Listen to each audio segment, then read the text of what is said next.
Minha tia exigiu que eu me divorciasse do meu marido para que a filha dela pudesse ficar com ele, mas a verdade por trás desse pedido é ainda mais insana. Sou casada com Fernando há 3 anos e até pouco tempo acreditava que tínhamos um casamento sólido. Nossos altos e baixos nunca pareceram ameaçar a base da nossa relação. Porém, tudo mudou em uma noite que até hoje me custa acreditar que foi real. Minha tia Natália me ligou pedindo uma conversa importante. Achei que fosse sobre a festa de aniversário de sua filha Giovana, minha prima, que estaria completando 26 anos. Nos encontramos em uma cafeteria, e logo que nos sentamos, Natália disse que a Giovana quer o Fernando de presente de aniversário. Sim, ela estava me pedindo para me divorciar do meu marido para que a filha dela pudesse ficar com ele. Fiquei paralisada. Ela dizia que Giovana era apaixonada por Fernando desde que o conheceu e que agora, aos 26 anos, essa era sua última chance de viver um amor verdadeiro.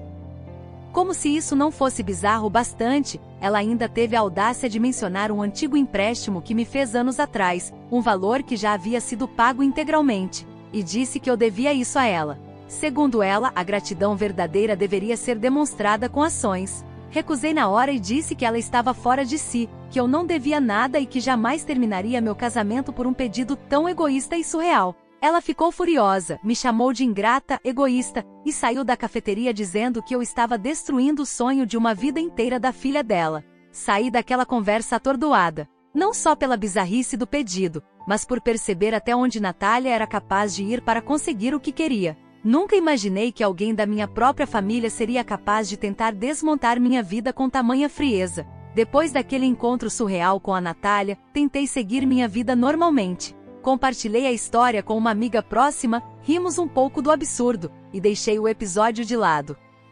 No fundo, algo me incomodava. Não apenas o pedido absurdo, mas o olhar calculista de Natália quando se levantou da mesa, como se estivesse disposta a ir além. E foi exatamente isso que ela fez. Poucos dias depois, comecei a notar uma mudança no comportamento do Fernando. Ele estava mais distante, ausente nas conversas, evitava contato visual, e os gestos de carinho diminuíram drasticamente. Quando tentei conversar, ele se esquivava, dizendo que estava cansado ou estressado com o trabalho. Tentei não surtar, afinal, todos passam por fases difíceis. Mas algo não batia. Até que, numa noite qualquer, ele me chamou para conversar. Estávamos na sala.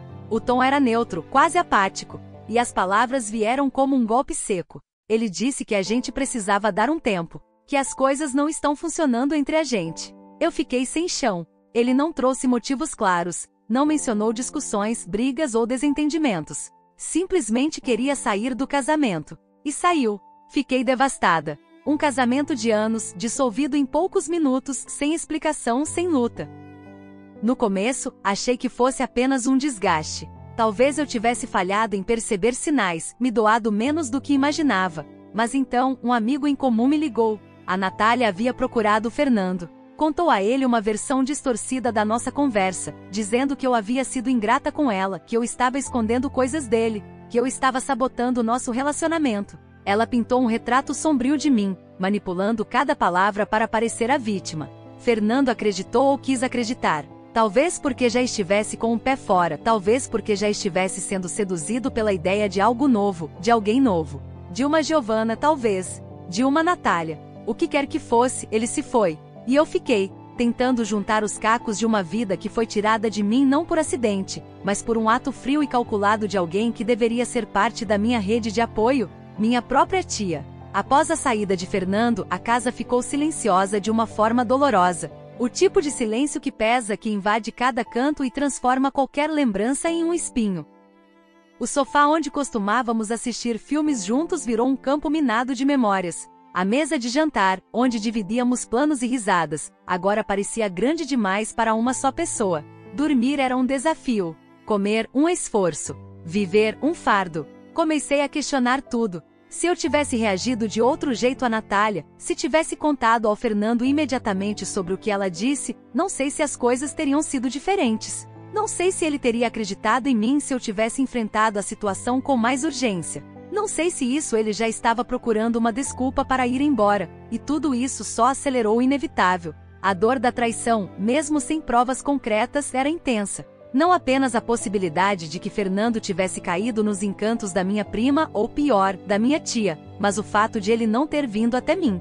de não ter me dado o benefício da dúvida, de não ter tido a decência de conversar comigo como parceiros, como dois adultos que compartilharam anos de vida. Em vez disso, ele escolheu o silêncio. E minha família está dividida. Alguns achavam que eu deveria ter evitado o confronto com Natália, que brigar com ela era um erro, que o passado deveria ter falado mais alto. Outros ficaram indignados, enxergaram o absurdo de tudo e me deram apoio. Mas, como sempre, Natália tinha uma forma de manipular a narrativa a seu favor, com seus discursos dramáticos. Contava que só queria ver a filha feliz, que eu era insensível, que ela sempre fez tudo por mim e que agora eu cuspia no prato que comi. Enquanto isso, eu lutava para me manter firme. A cada dia que passava, me via afundando mais num mar de dúvidas, remorsos e raiva. Era impossível não me sentir culpada, mesmo sabendo que eu não havia feito nada de errado. Mas quando tudo que você construiu desmorona, é difícil não olhar para os próprios pés e se perguntar se o chão não rachou por sua causa. Poucos dias depois do ocorrido, recebi uma mensagem de Murilo, marido da Natália e pai da Giovana. Não nos falávamos há tempos. Ele era reservado, sempre um pouco à parte do teatro que sua esposa e filha encenavam nas reuniões de família. A mensagem era direta e dizia que ele precisava conversar comigo sobre algo sério.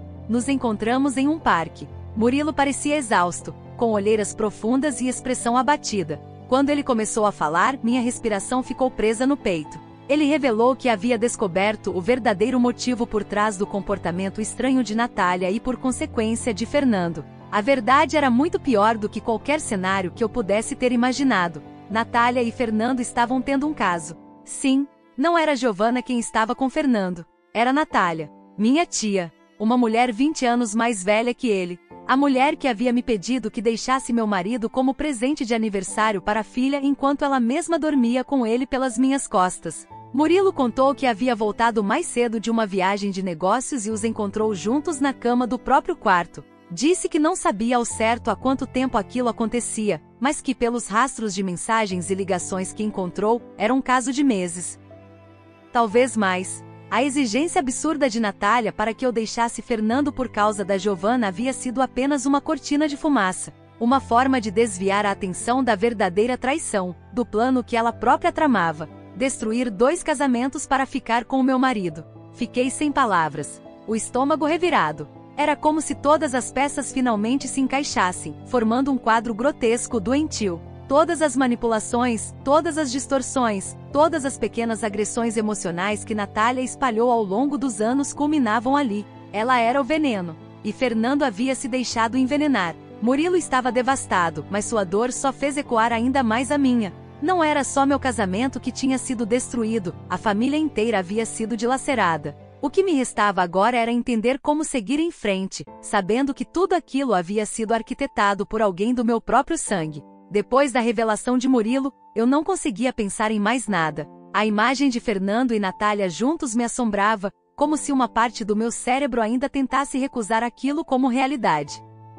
Mas não havia como fugir. Eu precisava de um desfecho. Precisava olhar Fernando nos olhos e escutar da boca dele o que ele tinha feito. Marquei um encontro em um parque, um lugar neutro, onde ele não pudesse se esconder atrás de paredes ou desculpas. Quando ele chegou, estava abatido. Tinha perdido peso, a barba por fazer, olheiras profundas. Não me interessava. Não era empatia que eu sentia, era gelo. E o gelo me mantinha de pé. Fui direta. Disse que sabia de tudo. Contei que Murilo me procurou, que eu sabia sobre ele e Natália, que já tinha visto mensagens, detalhes, datas. Ele tentou abrir a boca, mas se calou quando percebeu que não havia mais nada que pudesse esconder. Apenas assentiu, com os olhos marejados e a cabeça baixa. Admitiu e confirmou tudo. Eu queria gritar, mas respirei fundo e perguntei por que me trair e por que justo com ela. A resposta dele foi patética. Disse que se sentia estagnado, que a Natália o fazia se sentir vivo de novo. Que o casamento parecia rotineiro demais. Aquilo me atingiu como um soco. Como se as noites em claro, os esforços para manter nossa casa, as concessões e os planos não tivessem valido nada. Como se a estabilidade que construímos fosse um problema, e não um mérito. Quando mencionei o divórcio, ele desmoronou. Caiu de joelhos, literalmente. Implorou. Disse que havia sido um erro, que Natália era manipuladora, que ele tinha sido envolvido sem perceber. Chorou, disse que ainda me amava, que queria consertar as coisas. Mas era tarde demais. Eu observei ali e senti uma estranha paz. Pela primeira vez, não senti pena. Não senti amor. Senti liberdade.